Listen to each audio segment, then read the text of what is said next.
All right, so I'm kind of calling this this little clip here my excitement to film with the Blackmagic outside of my damn house.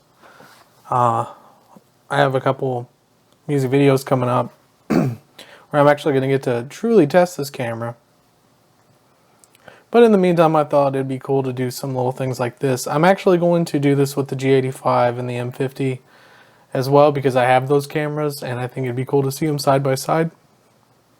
The only issue with the M50 is I only have the kit lens for it, so I can't really use my other lenses with it unless I hold them up to it in a ghetto fashion. I have something in my eye. What the hell is that?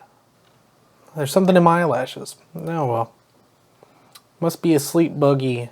But for this, I took a dark room, got my 25mm and my 50mm, got them as close to my damn face as I could, and seen what I could pull off. So I believe you can definitely see some differences between the lenses, which is pretty cool. But what I wanted to do specifically was use zero diffusion on this.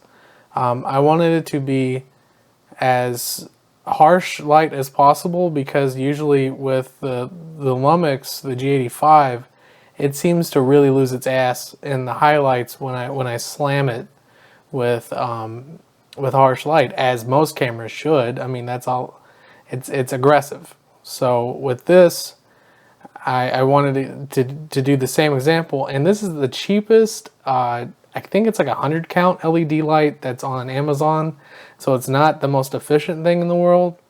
As far as grading, I did one black and white and one in color just to play around, but it really wasn't that hard to get skin tones pretty close. I know it kind of has this sepia feel to the skin tones. It's a little aggressive, but I also kind of just like the way it looks.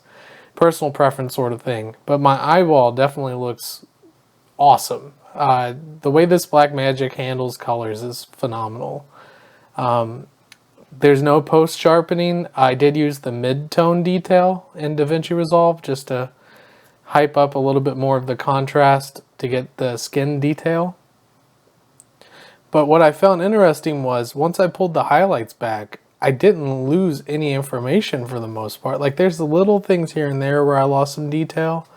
But generally speaking, this thing is amazing at dynamic range in the sense of just holding that detail. Like I know it's not a Red, and I know it's not an Alexa and those cameras, but I don't think it's trying to be for the price point. I think it's really close for what most people are trying to get out of it. Like if you have realistic expectations of what a camera can do and how to utilize the power of a camera, I think this thing would be fantastic for most situations.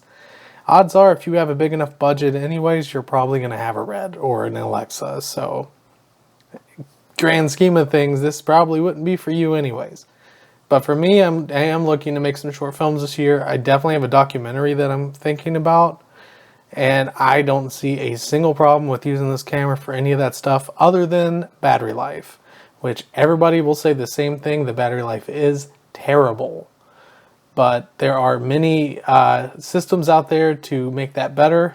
I've only had the camera for about 5 days, so I'm kind of still planning my options, but I'm thinking about doing the Tilta cage, doing some rails, and doing a V-mount battery type of situation. A lot of people are going with those big Sony NEX batteries, but I think especially because I do some weddings throughout the year, I think the V-mount's going to hold a little longer. It's more of an expensive route, but the options are just a little bit more of a value sort of situation in the sense of just extreme battery life and using a secondary display. For this, I actually used my 4K monitor for a display. That's what I keep looking to the right at because I otherwise couldn't have seen if I was in focus or not, which is a pain in the ass.